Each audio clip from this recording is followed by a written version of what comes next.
Can you believe we are actually at the end of the season? This is the finale. This is the finale. Let's go.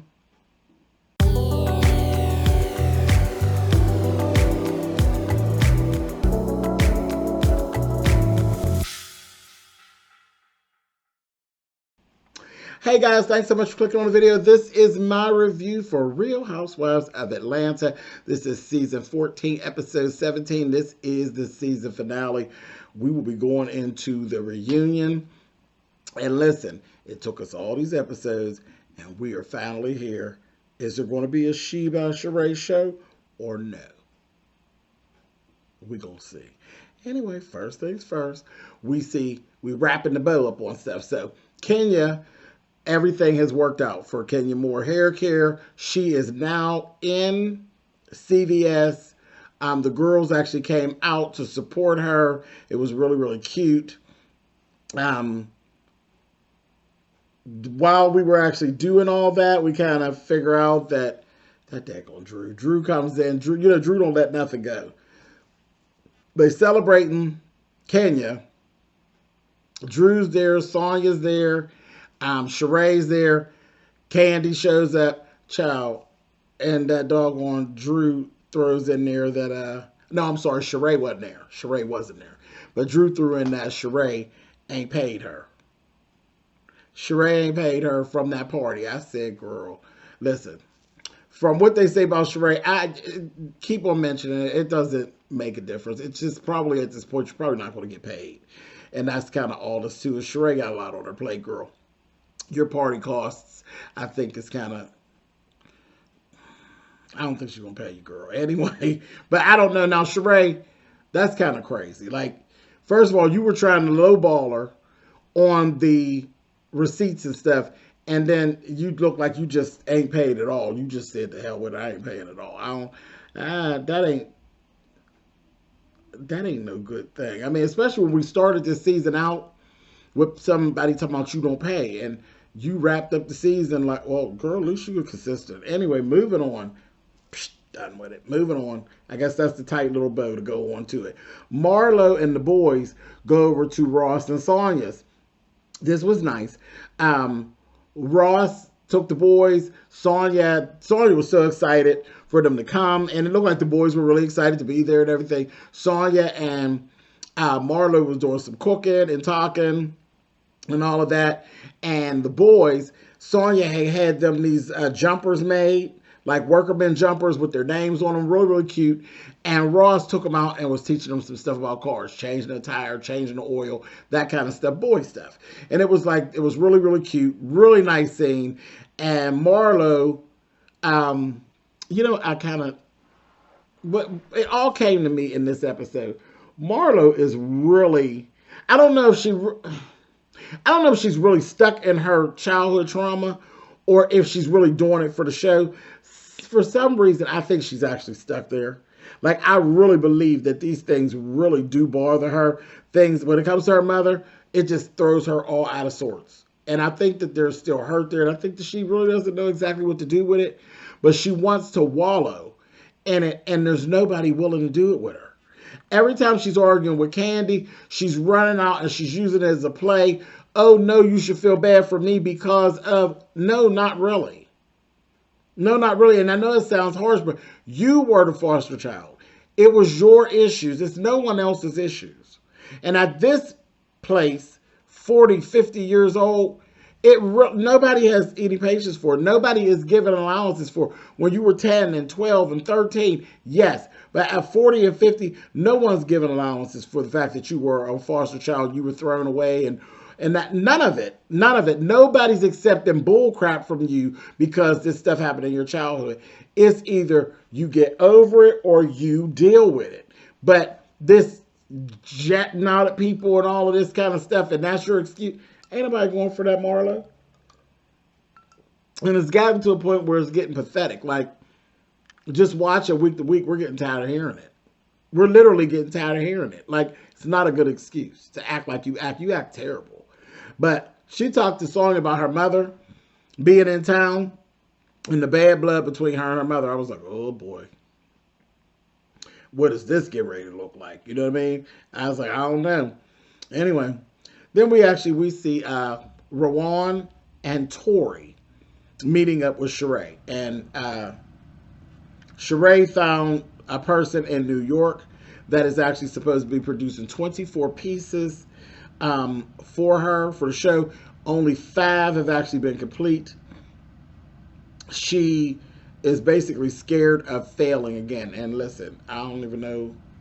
I'm scared for her because I don't know what that's supposed to look like. What does that look like? 14 years in the making. And what does that really look? I can't believe it's been 14 years. Oh my God. What does that really look like? What does that look like? Anyway. Yeah. Anyhow. Then we see Marlo and her mom.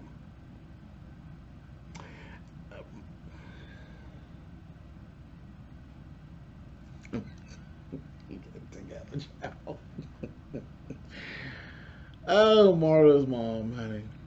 We all know her. We all know this lady, okay? We all know this lady. If you're not related to this lady, then you live next door to this lady or 2 doors down from this lady. Everybody know this lady. She done lost her damn teeth. She, right away,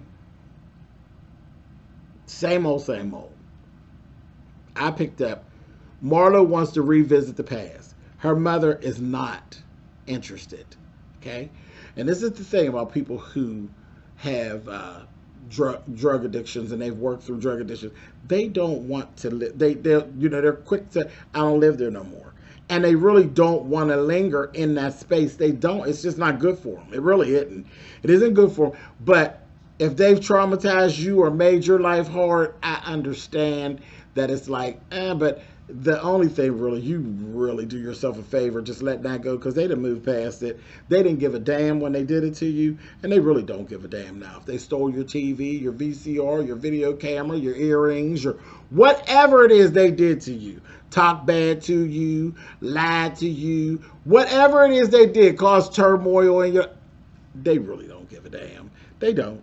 They don't. They threw it all into the sea of forgiveness. Now, whether you forgive them or not, they don't want to hear it, and they don't want to relive it with you. They're never going to sit around and take accountability for it, and you really do aggravate yourself more than you aggravate them by trying to revisit it, and that's the truth. And I'm speaking that from experience, honey. Experience is a good teacher. Listen, they don't give a damn, okay? Just moving on, honey. Mama wasn't even trying to hear it. But we found out, it's like, wait a minute, all of this craziness that the mother actually had the boys. And the mother basically was running like a crack house. The house, I don't even know no nicer way to say it. I'm sorry, Marlo, girl, you might get mad. You see it. It was a crack house. The house was out of order. People running in and out, all kind of stuff going on. It was a crack house. And she had the boys. And Marlo basically took the boys and took the house back. So that was that. And the mother was very much given, you hurt me. When you, and that's a crackhead thing. They're going to turn it because they're going to be the victim. They are going to be the victim. You know, I was sick. I was sick. Well, see, I don't buy all that. I don't buy all that. You did all the partying. You did all of what you wanted to do. And now I'm supposed to forgive you because you were sick. No, you was making me sick. But again, the whole thing is a whole big clusterfuck because they don't care. They don't care. They really don't care what they did to you. It really is. It's going to be turned around. And like I said, you're going to be very, very aggravated because they're going to be the victim. And it's going to be that they were sick and all this and all that. You do yourself a favor to say, child, to hell with it. And make a decision. Either you're going to deal with them going forward or you ain't. And that's the truth. And that's from personal experience. Either you're going to deal with them or you're not. But all that trying to fix it and trying to get, if you're trying to get an apology or trying to get an understand, the thing is, if you start to understand it, you need counseling. Anyway, but that's the best. And that's what I see in the mother. Like I said, everybody know that lady. Everybody know that lady, honey. She, as much venom as Marlo had, she had just as much venom. Like she wasn't the one causing all the problems. I said, a mess. Anyway, moving on. Um, then she eased out. She ain't been there that long. She eased out to Marlo something about her man, if her man could come over. Now, from what Marlo's saying, the man is still an undesirable. She went and found her undesirable, don't they always? And she want to bring him around. And Marlo's like, no, it ain't happening.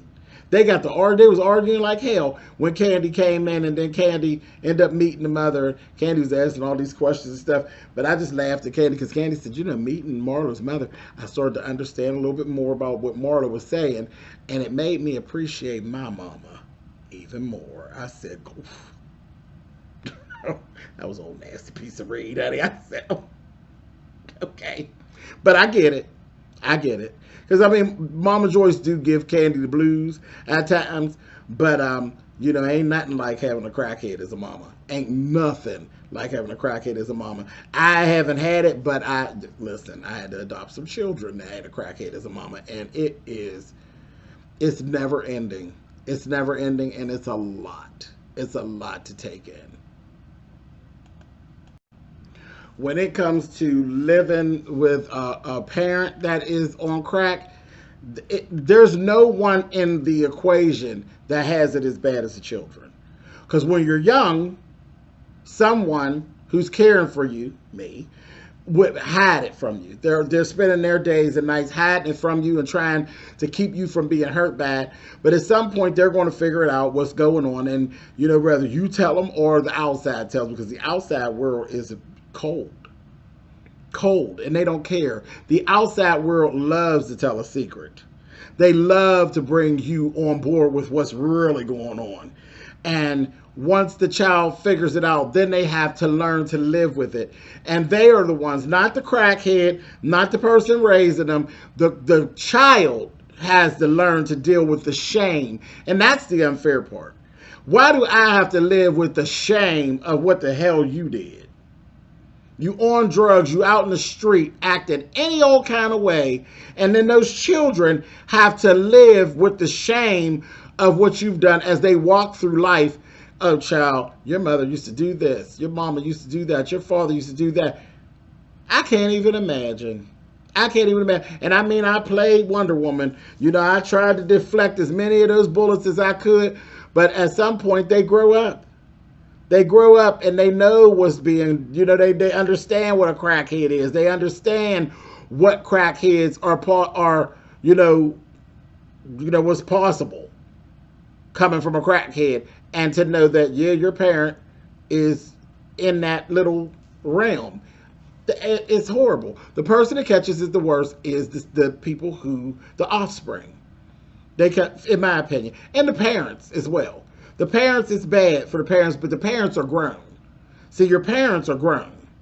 So dealing with public shame, they're grown. But as a child, I just can't even imagine. I just think they are the ones who actually catch it the worst. I really, really do. But anyway, now when it comes to Candy, Candy's mother, Mama Joyce cool, but Mama Joyce is argumentative. She could be a bit bullheaded at times, and she don't mind being at odds and really going rah, rah, rah with people. So Candy ends up dealing with that. She rah, rah, rahs at Candy. So Mama Joyce has a big personality, so I understand. Dealing with Mama Joyce is a handful, but nothing like dealing with a woman like Marlo's mother. Not at all. So I understood exactly what Candy was saying. She wasn't being rude. She was just telling the truth. She was just telling the truth. Speaking of, let's just transition right on over, shall we? Right over there at Candy's place. Mama Joyce sits down there. This conversation was bothersome. Mama Joyce was trying to convince Candy to put her down, because Candy got Don Juan down on some paperwork about dealing with her assets and getting things going and power of attorneys and all that kind of stuff. Don Juan, and we know Don Juan is her right-hand man. Everybody wants them a Don Juan, okay? She doesn't trust Todd to actually, handle everything. So, it's Don Juan is that middle person. She said, well, I don't think it should be just Don Juan. I think it should be me and Don Juan. No, I don't think it should be you at all, Joyce, because we know you, Miss Mama Joyce. We know how you get down and Mama Joyce sat there. I looked at Mama Joyce. I said, wait a minute. When she was talking about Riley should get more than Ace and Blaze because Ace and Blaze got a dad. Excuse me. All three of them are Candy's children. All three. I wouldn't give a damn who had a daddy that was present and involved and who didn't. All three of them are Candy's children, and everything she has should be 1/3 here, 1/3 there, and 1/3 there. And if there's 1% left, you could have that, Mama Joyce. Now that's my way of thinking. You could have that. And hopefully you've been good enough to the children that if you need a little help somewhere in there, they'll give you a little something. But it can't nobody make me believe that Mama Joyce ain't got her own policies and things on Candy. Anyway, moving on. And I'm sure Candy won't do a complete, 33 1/3% all the way across the board because she's going to take care of Mama Joyce. That's just the way it is. But when it comes to my children, it'd have been a third, honey. No, Riley ain't more important than the other two. No. Anyway, I don't understand why you don't think they should all be equal. And then when Candy started talking this crazy talk about how she doesn't want Todd to, Mama Joyce didn't want Todd to get anything, period. Candy said flat out, Todd ain't, can't be getting remarried. She don't want him to get remarried at all. I'm like, that ain't realistic, Candy. What if something happens, he's still a young man. God forbid. But you think he ain't supposed to marry nobody else no more? He ain't supposed to have nobody else? After you, that's just it? He supposed to just dry up? Just this tree branch just dry up and fall off? That's it? No nothing? Ain't allowed to have no more nothing? That ain't realistic. That ain't even, what kind of love is that? That's kind of harsh. But I was like, wow. And she was serious as a heart attack. Serious as a heart attack. Now, I understood the whole thing of you don't want nobody coming in and possibly disrupting what you got going on. That's why you do what you need to do and have it going on with the kids. And that's that. And he can't mess with it. But for you to think that he ain't going to remarry, are you willing to do that? Are you willing to not? And I'm going to throw this out there. Candy, remember, you had the other little guy. When you first came to the show, you had the little guy who unfortunately ended up dying, and you ended up moving on, and you ended up marrying Todd. What if you'd have made that commitment with that guy? You wouldn't have never married Todd? You wouldn't have gave Todd a chance, and look where you would be. You got to think about these things. What's good for the goose is good for the gander. So that means if you don't want Todd to remarry, that means you ain't going to remarry? You already won to the good. You had a guy. You was engaged. He passed. You moved on. Come on, Candy. That don't sound right. Anyway, moving on. Sheree did a rehearsal. And at this rehearsal, she only had 5 outfits. Out of the 24 she's supposed to get, she only had 5 outfits. Then when things just, you thought couldn't get no worse, boom, here comes Tyrone. I said, if he don't get up out of here, what was his whole purpose? What was his purpose? He showed up there and he literally talked about he didn't owe her no apology and all of that. Child, Apollo came was like, you know what, dude? Seriously, this ain't even the time nor the place for that. Baby, he shut Apollo down. Look, respectfully, I don't get in your business and you're not getting in mine. I was like, okay. He said that nicely enough. I guess Apollo's like, Apollo do look good. I said, go ahead, Apollo. He's looking really good. But he's like, I ain't gonna be showing out like this. And that was that. But Sheree went ahead and see ya. Get on up out of here. And he needed to go. He was ridiculous. Anyway, let's go on to the day of the actual show. Day of the show. Here we go. She by Sheree. There was a slew of people there. Everybody showed. Deshaun Snow was there. If you all been with the show since the beginning, like I have, Deshaun Snow was actually one of the original castmates from season 1. Her ex, Bob, was actually there. Bob Whitford was there. Tyrone showed up again. This time he had flowers for her and flowers for her mom. And they was reading, honey, about that they came from Publix. I said, we're just so ignorant, honey. Putting little price tags. $15.99, $19.99. I said, just as rude, honey. And old Dwayne Eubanks. Dwayne showed up. And looking good. Dwight, not Dwayne. Dwight. Dwight Eubanks. Dwight was sharp. He looked really, really nice. Really nice. And he was clean, baby. Clean, clean, clean, clean, clean, clean, clean. He got his beard done grew. He looks really nice, Dwight. You look really, really nice. He really did. He looked really nice. And he was there, clean as hell. But Peter Thomas was there. Quad was there. There was a lot of people that showed up for Sheree. And she actually had all of her pieces. All the pieces actually did show up. And they pulled off the show. They did the show. And I was really proud of her. I was proud of her. You could tell she felt really good about it. It is what it is. And then Tyrone was hanging around. And she just got sick of it. And the last thing, she's just like, goodbye. Go away. Just go. I won't talk to you for a minute. Because you can smell success. He's a gold digger, honey. She said, no. No. And she dismissed him. And everybody was there. Everybody loved on her. And all of that. And everything's everything. That's where the season ended out at. Everybody was celebrating Sheree. It was her big moment, and it was a long time. 14 years coming. And I don't think anybody was being shady or trying to really blow smoke. There were like Candy and Kenya and a couple of them. They were like, really, they're like, no, girl, I really see some things I really want to purchase and all of that. And all of that was really, really cool. And that's that. And the show aired, and then the show went off, and we were like, okay, so then we'll go into the reunion starting next week. But right when everything was looking really good, and then we're like, okay, as consumers, boom, we're going to go to the She by Ray site. She by Sheree site, child, and now we got internet drama, baby. The site crashed, and there is drama in the real world. In real time. Child folks is giving Sheree this, honey.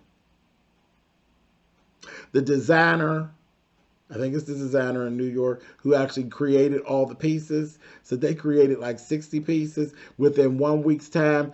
They haven't been paid. I said, oh. So we're not done with this, child. Y'all know I don't usually deal in real-time stuff. I usually just deal on what's on the show. But, oh, no, we're going to have to dip into this. So, y'all keep your eyes and ears open for me because I got my ear to the street, baby. I got to figure out what's going on. Why did the website crash, honey? Why did the designer not get paid?